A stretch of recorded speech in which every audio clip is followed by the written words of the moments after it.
An historian and a journalist go on a road trip. No, it's not the start of a joke. It's what Judy Woodruff did this summer with Pulitzer Prize-winning historian Beverly Gage. For her latest book, Gage traveled across the country, exploring the people, places, and turning points that have shaped America over its 250-year history. And Judy joined her for part of that journey, starting in Chicago. It's part of her series, Crossroads, America at 250. Elaborate tile work, Edison light bulbs, carved woodwork, gleaming silver. The table is quite something. For you and your 10 best friends to have dinner together. You know, at that time, you would have been served things like turtle soup or angels on horseback. Those were the types of food delicacies. Which is what? What is that? Oysters. These are the trappings of wealth of the Nickerson family who lived here in the late 1800s and helped make Chicago what it is today. Now, the Driehaus Museum, director Lisa Key watches over it all and showed historian Beverly Gage and me around. I liken this house and what this room tells you about the family to sort of someone's social media feed today. It's a curated way to present their values and how they think about the world.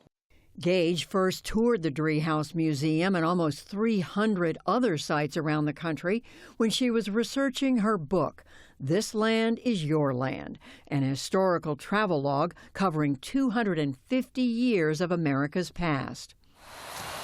One of her chapters begins in Chicago, a city that became a symbol for the Gilded Age, when industrialization created eye-popping fortunes virtually overnight. Big story of the Gilded Age is not only about these new concentrations of wealth, but the concentrations of power that produced. And one of the big questions of the Gilded Age and the Progressive Era was, could you run a democracy? Could this country survive as a republic when you were going to have these concentrations of wealth and power? That was front and center in almost every set of political debates during the age. It changed everybody's circumstances. Yes, there was this layer of great wealth. That had an effect on all of society, didn't it? Right. In cities like Chicago, you began to have new cultural institutions that were being funded by the wealthiest Americans, often kind of high art, classical music, public libraries, sometimes as monuments to themselves. But another piece of what happened was that you began to have movements saying that this is not the way the world ought to operate. We don't want these concentrations of power. These concentrations of wealth are unjust. And so you began to have huge conflicts between a mostly immigrant working class in a place like Chicago and the people that they saw as their bosses. 20 minutes drive south along the shore of Lake Michigan, Gage took us to another relic. Today, it's the Griffin Museum of Science and Industry. But in 1893, it was one of the smaller buildings that made up the World's Fair that drew 27 million visitors from around the world. This was the Palace of Fine Arts, and if you look at it, you can see the scale of ambition, and it was home to all sorts of extraordinary statuary and paintings and art from around the world. And you can see some of that even from the outside of it. That's right. You get a sense of the spirit of the fair, right? This classical statuary, the columns. It was intended to sort of say, hey, look, Chicago, we're like ancient Rome, we're like ancient Athens. We are going to be one of the great cities of the world. Look at us. Exactly. But as Gage told us, along with that greatness came problems that would go on to have lasting impact. People start to look to a place like Chicago and say, that's the future. That's the future of America, but then that's the future of modern civilization. It's going to be places like Chicago, new, energetic, fast-growing industrial cities that are something that's almost entirely new in the world. They're also looking to Chicago to say, wow, the problems that are emerging in Chicago, class conflict, poor housing, pollution, homelessness, employment insecurity, those are going to be the problems that are going to really define modern society. Nowhere was one of those problems, class conflict, on greater display than in Pullman, Chicago, where luxury rail cars by the same name were manufactured. This is one of the executive houses here in Pullman. Roderick Lewis leads tours around the historic neighborhood that was the nation's first planned industrial company town. And is it true as you go in the direction that we're going, the houses begin to get smaller and smaller as you head into workers' territory? Certainly. It's very hierarchical here. So on the 111th Street at the executive house row there, an executive row, you find the executives. Further down, heading south here, you'll find the workers' houses. Today, you'd never guess Pullman was the site of a landmark workers' strike in 1894 that forced a nationwide railroad boycott and violent labor conflict, all triggered by wage cuts and high company town rents.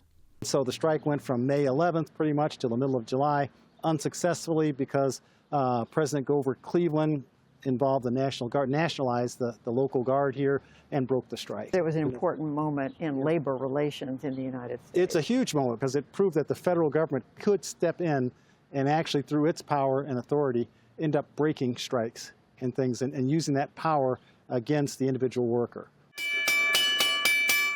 Car number 1518, Bell. Yes. We met up with 90-year-old Alfonso Quiroz, who was the last Pullman worker to still live in the community. He's worked hard to preserve its legacy, saving papers and artifacts from the dustbin of history. Why have you stayed here?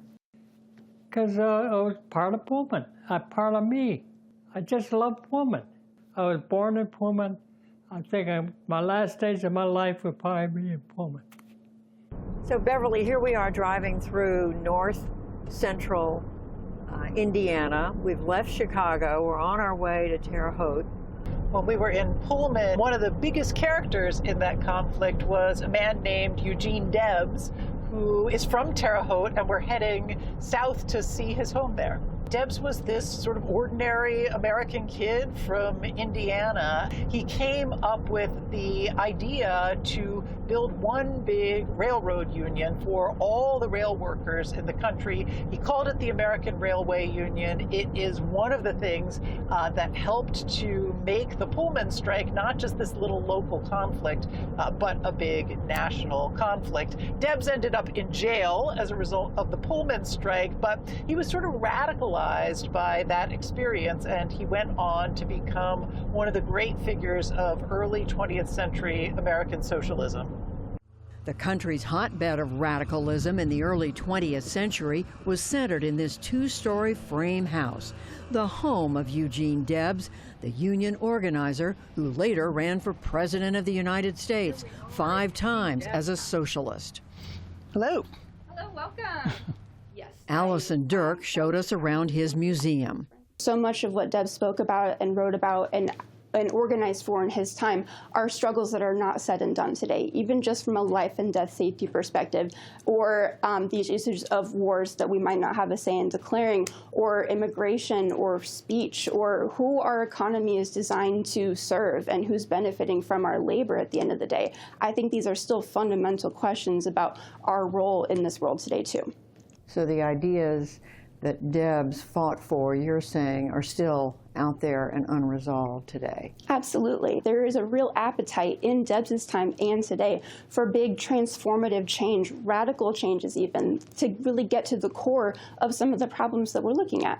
It's often said that we live in a second Gilded Age. If you look at the statistics on the American labor movement, we look a lot like what the numbers looked like in the Gilded Age. But in the middle of the 20th century, you really had a moment of significant labor power that has been falling away ever since. So in the 21st century, it's almost as if on these issues, we've erased a lot of the 20th century and just gone back to the late 19th. Back in Pullman, now a National Historical Park, trains still roll in and out, while many of the questions about wealth, work, and power remain. For the PBS News Hour, I'm Judy Woodruff in Chicago and Terre Haute, Indiana.